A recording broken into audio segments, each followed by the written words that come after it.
Around the world, China is supplanting the US as the number one trading partner of a number of countries. And China is going to act in its own best interests. And its leadership is deeply schooled in these matters, unlike Donald Trump. So I think the deeper concerns here, Joe, are what this could mean for the rest of the world. For example, what if the EU, the UK, Canada, Japan, South Korea, Australia, New Zealand, Singapore get together and create a free trading zone? What if that zone includes India and China and you cut the US out of that? Hi, I'm Joe Crawford, and welcome to Times Radio's Trump Report. Today, I'm joined by David Cay Johnston, Pulitzer Prize winning journalist, professor at Rochester Institute of Technology, and author of an array of books on Donald Trump. Thank you for joining me on the Trump Report today. Glad to be with you, Joe. I mean, David, billions of dollars have been wiped off the stock market since Liberation Day. There's warnings of a global recession, but Trump is still continuing on with his tariffs, and he says he knows what he's doing. Does he know what he's doing? No, he doesn't have a clue. And it's trillions of dollars or trillions of pounds that have been wiped out. Donald has this bizarre belief that he's held for many, many years that tariffs are paid by the country whose goods are being tariffed. In fact, the purpose of tariffs is to raise domestic prices on domestically made goods to almost the level of the tariffed good, which allows domestic manufacturers to build up financial muscle. But it comes by extracting money from the purchasing class and transferring it to the ownership class. I mean, we've been hearing from Trump effectively mocking world leaders, saying that, in his words, they're kissing his ass and they're dying to make a deal with him on tariffs. I mean, it sounds as though he thinks that he's got the upper hand here. Well, this is what Donald wants. Donald, whom I've covered for 37 years, and I wrote about him becoming president in 1988. Donald believes he is a special, unique person in the world, and everybody else is an idiot. And he wants people to bend the knee to Donald. He thrills at the idea that Keir Starmer might say, "Oh, please, Mr. Trump," even if what Starmer says is something not at all like that. And this is at the core of it. Is this incredible ego that Donald had. If he weren't president of the United States, I would tell you that he has delusions of grandeur. But since he's president, it's a little hard to make that case. Yeah, and we've just heard about how Beijing have now said that they're going to hit the US with an extra 84% tariff this week. And this is all in response to China facing a total of 104% of tariff imports. I mean, China says that they're going to fight to the end on this. They're calling it blackmail from the US. But then on the other hand, the White House is saying that China will try and strike a deal with Washington. What do you think is going to happen here? Who's going to blink first? Well, this is going to be the deeply schooled communists in Beijing versus the idiot in Washington. And I think you can predict how that's going to turn out. Around the world, China is supplanting the US as the number one trading partner of a number of countries. And China is going to act in its own best interests. And its leadership is deeply schooled in these matters, unlike Donald Trump. So I think the deeper concerns here, Joe, are what this could mean for the rest of the world. For example, what if the EU, the UK, Canada, Japan, South Korea, Australia, New Zealand, Singapore get together and create a free trading zone? What if that zone includes India and China and you cut the US out of that? The geopolitical and economic consequences of that for the US would be absolutely awful. That's not being discussed in America at all. It's the subject of my column today at dcreport.org. What all these other consequences are, and they're all bad, and many of them will be long lasting, even if Trump manages to make a bunch of deals with people very quickly. There's permanent damage being done here. I'm going to turn away from the economics here and I'm going to look at Trump's polling at the moment. So the Times, we've been tracking Trump's approval ratings since he came into the White House from his inauguration. And it appears that his favorability has soured since he came into office. And then if we look at YouGov, for example, it says that around 40% of Americans that were surveyed, they said that they strongly disapproved of Trump's global 10% tariffs. I mean, we're approaching Trump's first 100 days in office. Do you think that the president is concerned about how the public is perceiving him right now? Trump is only going to be concerned over losing control of the House and the Senate. That's his big worry.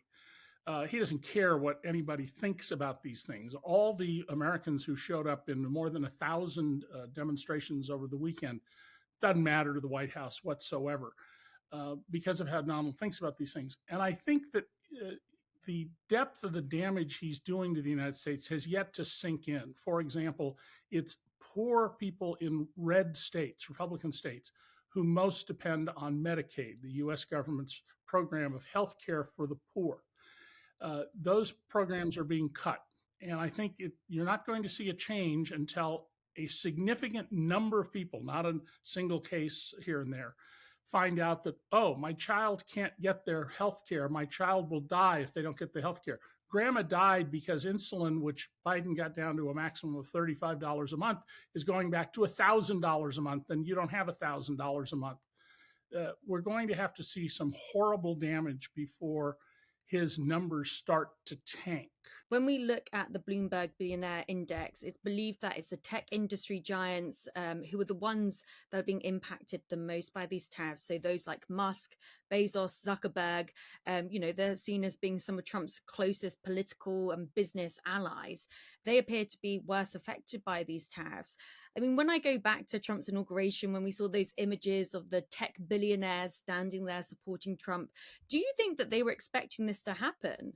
No, I think they all believe this was campaign rhetoric. And they're discovering, like the last leaders of the Weimar Republic in Germany, who thought they could control Hitler, that you can't control Donald. There's no lever on him that will work.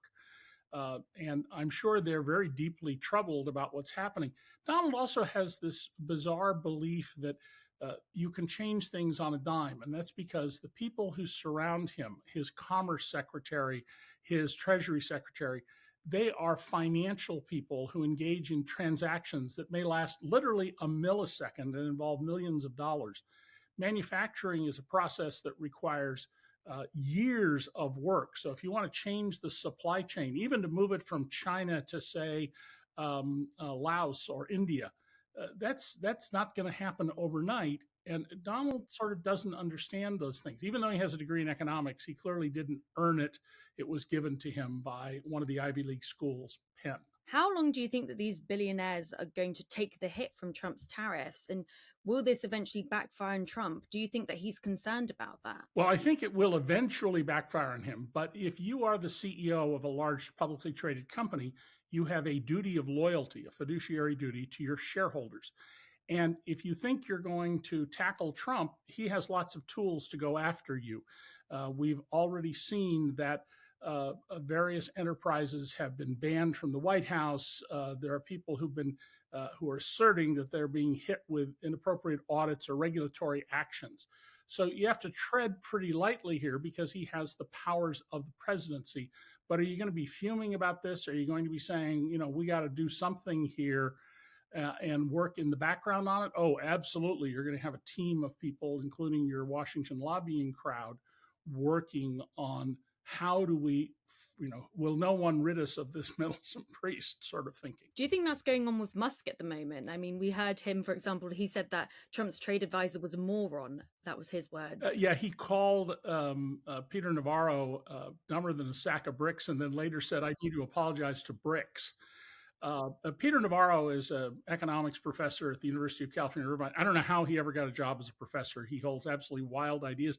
And it turns out that he cited for years an economist to justify his opinions, who turns out to be a non-existent person whose name is an anagram of Peter Navarro's name. The split between Musk and Navarro is very indicative of the internal tensions of the Trump coalition. And Musk's business is in real trouble. Not only are sales collapsing in the United Kingdom, America, and elsewhere in the world, but his cars are outdated. And the Chinese are now dominating the electric car industry everywhere but the United States and Europe. And I think that may be coming. And so he's got real serious problems of his own. But he's very much like Donald. He's of the do what I say, not what I do school, and he has this belief that he's special. Do you think that we're nearing the end of this Trump Musk friendship? Well, it'll come to an end. That is without question. When Trump announced his first cabinet secretaries, the American comedy show Saturday Night Live threw up pictures of three of them and said Donald Trump announced the names of the people he'll fire in about 6 months. And so sooner or later, this will come apart because to Donald, loyalty is the absolute coin of the realm, and it is a one-way loyalty. So anybody who bucks Trump will at some point find themselves out. I don't know how long Musk will be there because there's something we don't know. Donald Trump has not filed his legally mandated financial disclosure. And why is he allowing Musk to do all sorts of things that seem out of character for Trump? My guess is that he is beholden to him in some way, maybe not directly, but Trump owes $600 million in two civil cases, one defamation, one fraud. They're under appeal. But when the bill comes due, are the real guarantors the people who appear in the public record, or is there what's called a back-to-back arrangement and Elon Musk is the real guarantor? If that's the case, it would explain why Musk has had so much freedom and why Trump defers to him. And I got to tell you, the 37 years I've known Donald, I've never seen him defer to anybody the way he does to Musk. So there's something there we're not seeing, most likely money. A lot of the time we hear of Trump as being a words person rather than an actions person. Do you think we're seeing a shift in character there? Well, Donald is feeling this time around that he can execute and use his powers in ways in the first administration he wasn't sure about it, and he was talked out of it because he surrounded himself with people who were institutionalists. Now he's surrounded by sycophants, and they're pushing and encouraging him. Now, I'm sure he's getting some political feedback, particularly from Susie Willey, his chief of staff, about making sure you don't unnecessarily make enemies within the political establishment. But overall, Trump is, feeling I can do these things. And one of the lessons we're learning in America is that many provisions in the Constitution don't have an enforcement clause because the assumption was that no one would behave badly who got to be president of the United States. And of course, we're discovering that's not valid at all. So, for example, last weekend, Trump, after firing all these folks through Doge, went to a golf tournament at his Doral golf course in Miami. He was getting money from the Saudi government. The U.S. Constitution absolutely says the U.S. president may not receive money from a foreign country unless Congress gives permission. Well, when people tried to enforce the emoluments clause in the last administration, the court said, you have no standing. You can't bring a case.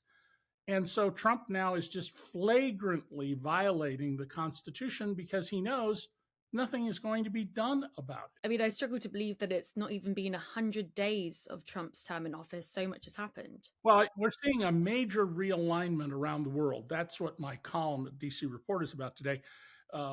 How this could have really permanent damaging effects. I mean, the Canadian Prime Minister says America is no longer our ally. That is history. Wow. That's the second closest partner the U.S. has. It's basically Australia, Canada, the United Kingdom in terms of who's most supportive of U.S. policy.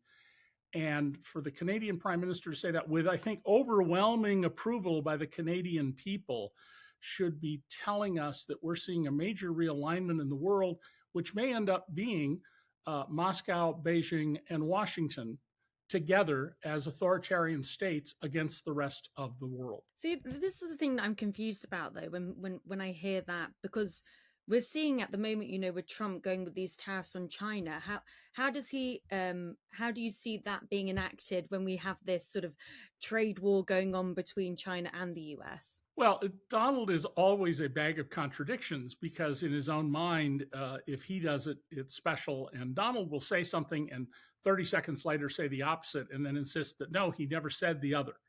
It's just the way that he works. And a good example of his inconsistencies is he's all big on tariffs. 10 years ago, he went to extraordinary lengths to buy Chinese steel and aluminum for a hotel project and hide it through shell companies, a complete contradiction of his rhetoric about buy America. And he was saying this back then, this was not new back then, that we shouldn't be allowing the Chinese to dump metals in the US at below market prices. And yet he was out there doing it. So you shouldn't think there's any connection ever in Donald's mind between he says something and then he does something that's totally contradictory. He does it all the time. Well, David, it's always a pleasure to have you on for the Trump Report, and thank you so much for joining me today. Glad to be with you, Joe. Have a good week.